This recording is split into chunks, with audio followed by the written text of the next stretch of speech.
Salut la team crypto, aujourd'hui on va plonger dans l'univers des géants de la crypto-monnaie, ceux qui ont tellement de bitcoin qu'ils pourraient littéralement acheter la lune, ou du moins une petite île privée. Vous avez peut-être déjà entendu parler des whales, donc des baleines, ces investisseurs qui font des mouvements massifs dans les marchés, mais aujourd'hui je vais vous parler des véritables maîtres de la crypto, ceux qui ne sont pas seulement des investisseurs, mais littéralement des pionniers. Ces gars-là, ils se contentent pas seulement d'avoir quelques tokens sur leur wallet, ils ont transformé des industries, créé des entreprises, et leur influence se fait sentir partout dans le monde. On parle de portefeuilles qui valent des milliards de dollars. Ouais, vous m'avez bien entendu, des milliards de dollars. Mais attention, il ne s'agit pas seulement d'argent. Ces gens ont un point commun, une vision incroyable. Ils ont su voir le potentiel de la blockchain à une époque où la plupart des gens pensaient encore que le bitcoin n'était qu'une bulle ou une simple mode. Aujourd'hui, ils sont au sommet d'un marché qui a complètement redéfini les règles de la finance mondiale. Imaginez une technologie qui n'a même pas 15 ans et pourtant elle a créé certains des plus grands empires financiers de notre temps. On parle ici de véritables révolutions. Tu te demandes sûrement, mais qui sont ces gens qui ont des portefeuilles plus lourds que les baleines qu'on suit tous les jours? T'inquiète, je vais te révéler tout ça. Spoiler alert, ce ne sont pas les personnes qui achètent du Dogecoin pour se payer à McDo. Allez, c'est parti pour le top 5 des plus grosses fortunes en crypto-monnaie.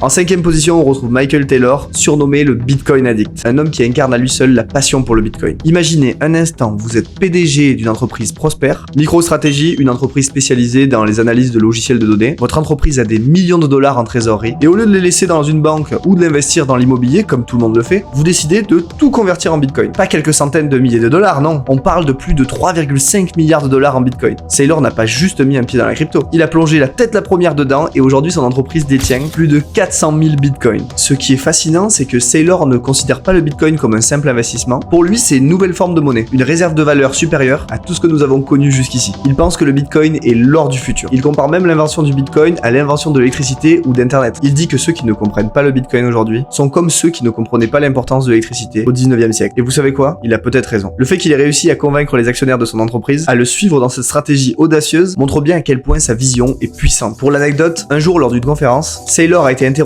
sur son engagement massif sur le Bitcoin. Il a répondu sans hésiter: si je devais choisir entre avoir une montagne d'or ou une montagne de Bitcoin, je prendrais le Bitcoin chaque jour de la semaine. Et là, tout le monde dans la salle s'est regardé avec des yeux écarquillés. Et il a raison. Aujourd'hui, le Bitcoin a transformé sa société en l'une des plus prospères dans le domaine de la blockchain. Rien que ça. Et vous l'équipe, que feriez-vous avec plus de 400 000 Bitcoins? Vous décideriez de les garder pour la vie ou vous vendriez tout pour vivre sur une île privée? Je vais demander aux monteurs de mettre un sondage dans les commentaires. Je suis curieux de savoir ce que vous feriez avec une telle fortune.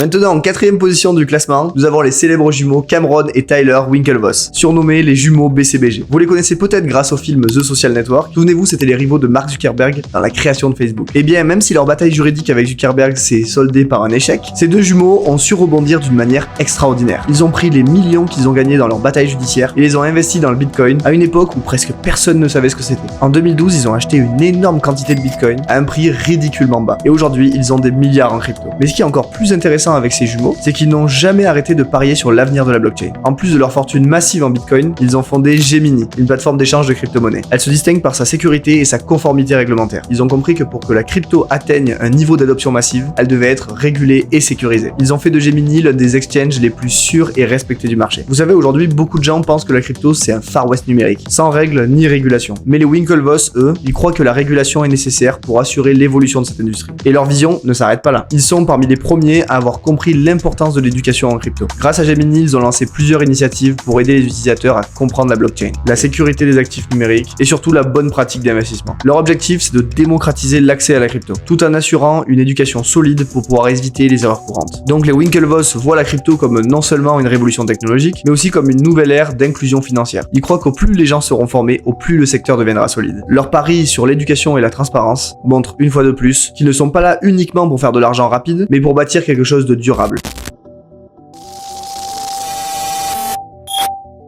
Le numéro 3 de notre top 5, c'est Brian Armstrong, le cofondateur et PDG de Coinbase, la plateforme qui a probablement été votre porte d'entrée dans l'univers de la crypto. Coinbase, c'est un petit peu comme un pont entre l'ancien univers de la finance et le nouveau monde des crypto-monnaies. Armstrong, il a carrément réussi un véritable tour de force, faire de Coinbase une entreprise cotée en bourse, tout en restant fidèle à l'esprit de la crypto. Mais ce qui est vraiment fascinant avec Armstrong, c'est sa discrétion. Là où certains géants de la crypto sont des figures publiques charismatiques, Armstrong, lui, est méthodique et presque effacé. Il est un petit peu comme le Steve Wozniak de la crypto. Avant de créer Coinbase, Armstrong travaillait chez Airbnb Airbnb, il a développé un intérêt pour la blockchain en voyant comment les systèmes de paiement mondiaux fonctionnaient, ou plutôt ne fonctionnaient pas très bien. Il s'est dit, il doit y avoir un moyen au final de rendre ça plus simple et plus rapide, et surtout plus transparent. Et c'est comme ça qu'est née l'idée de Coinbase. En 2012, ils fondent Coinbase avec l'idée que la crypto doit être accessible à tous. Parce qu'à l'époque, acheter du Bitcoin, c'était vraiment pas une tâche facile. Il fallait être quasiment un programmeur pour savoir comment ça marchait. Armstrong a simplifié le processus et il a créé une plateforme que même ma grand-mère pourrait utiliser. Et devinez quoi, ça a marché. Pour la petite anecdote amusante, avant Coinbase, Brian a tenté de lancer un projet en crypto qui a complètement échoué. Il voulait créer un service où les gens pouvaient envoyer du Bitcoin par email. Oui, par email. Ça a été un flop total. Mais au lieu de se décourager, Armstrong, il a appris de ses erreurs et a transformé cette expérience en une leçon précieuse qui l'a aidé à fonder Coinbase. Et aujourd'hui, son entreprise vaut des milliards et il est l'un des hommes les plus riches du secteur. Et ce qui distingue vraiment Armstrong des autres, c'est son approche sur le terme de la régulation. Il a même été invité à plusieurs reprises devant le Congrès américain pour discuter de la régulation des crypto-monnaies. Et vous, qu'est-ce que vous en pensez? Vous êtes plutôt pour un marché libre, sans intervention du coup des gouvernements, ou vous pensez que la régulation, ça permet d'éviter les abus et protéger les investisseurs? Dites-moi en commentaire, je suis intéressé par vos retours parce que c'est un débat qui divise énormément la communauté.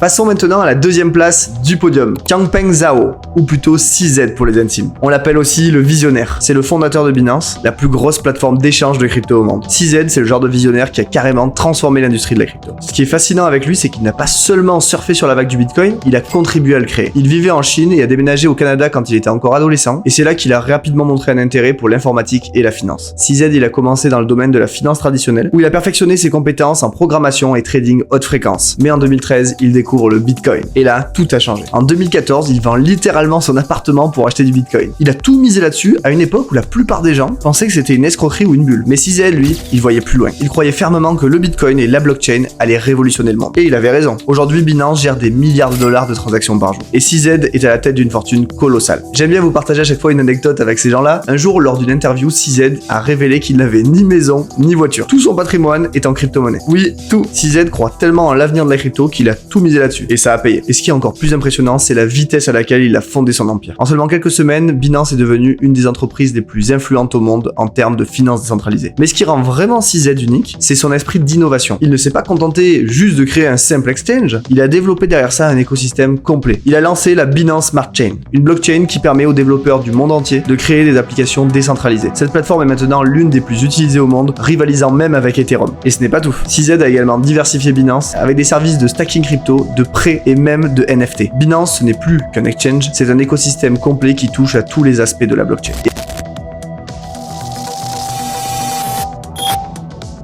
Et enfin en première position, roulement de tambour, Satoshi Nakamoto. C'est le créateur mystérieux du Bitcoin, l'homme ou la femme ou le groupe qui a lancé cette révolution technologique et qui a littéralement changé le monde. Et ce qui rend l'histoire de Satoshi Nakamoto si fascinante, c'est que personne ne sait qui ou elle est. Est-ce une personne? Est-ce un groupe de développeurs? Ou un gouvernement secret? Le mystère plane toujours. J'ai d'ailleurs fait une vidéo complète sur ma chaîne YouTube, je t'invite vraiment à aller la voir, si tu as envie d'en apprendre plus sur Satoshi Nakamoto. Et pour la petite anecdote sur Satoshi, Satoshi détient plus de 1 million de bitcoins, soit des dizaines et des dizaines de milliards de dollars. Et ces bitcoins n'ont jamais été bougés. Oui, vous avez bien entendu. Depuis que Satoshi a miné ses premiers bitcoins, ils sont restés dans le même wallet, intact. Pourquoi? Personne ne le sait. Certains pensent que Satoshi est mort, d'autres que c'est un groupe de personnes qui se sont mis d'accord pour ne jamais toucher à ses fonds. Ou d'autres pensent encore que Satoshi attend simplement le meilleur moment pour revenir. C'est un vrai mystère presque digne d'un film. Donc comme je l'ai expliqué dans ma vidéo, ce mystère a donné lieu à toutes sortes de théories. Certains pensent que Satoshi est un agent gouvernemental, d'autres disent qu'il pourrait même s'agir de l'intelligence artificielle. Oui, je vous jure que certaines personnes le pensent. Peu importe qui ou ce qu'il est, une chose est certaine, sans Satoshi Nakamoto, rien de tout ça n'existerait. Pas de Bitcoin, pas d'Ethereum, pas de DeFi, pas de NFT. Satoshi a donné naissance à une révolution qui a littéralement changé le monde de la finance. Et probablement beaucoup d'autres secteurs dans les années à venir. Et je peux même vous dire que c'est grâce à lui que je suis en train de vous parler. Et voilà les amis, maintenant vous connaissez les plus grosses fortunes en crypto-monnaie. Ça fait rêver, non? Et si vous vous dites que vous êtes loin du compte avec vos 0,0001 Bitcoin, t'inquiète moi aussi. Mais comme on dit, petit pas par petit pas, on fait son wallet. Qui sait, peut-être que dans quelques années, l'un d'entre vous sera dans ce top 5. Mais moi j'aimerais bien y être. Ce qu'il faut retenir ici, c'est que ces personnes ont vu quelque chose avant les autres. Elles ont pris des risques là où les autres voyaient du danger. Elles ont cru en une technologie où à l'époque tout le monde riait d'elles. Et aujourd'hui, elles sont au sommet. Ce qui est fascinant avec le monde de la crypto, c'est qu'il est encore bien jeune. Nous n'en sommes qu'au début. Il y a encore tant de potentiel, tant d'innovation à venir et tant de révolutions à provoquer. Vous voyez, ces milliardaires en crypto, ce ne sont pas que des investisseurs chanceux. Ce sont des visionnaires, des entrepreneurs qui ont compris que la blockchain allait littéralement changer le monde. Et si eux ont réussi à bâtir leur fortune, pourquoi pas vous? Bon, j'espère que ce nouveau format de vidéo vous a plu. Moi, en tout cas, je me suis régalé. N'oubliez pas l'équipe de liker, commenter cette vidéo et également de vous abonner pour nous donner un peu de force. Allez, merci, à bientôt!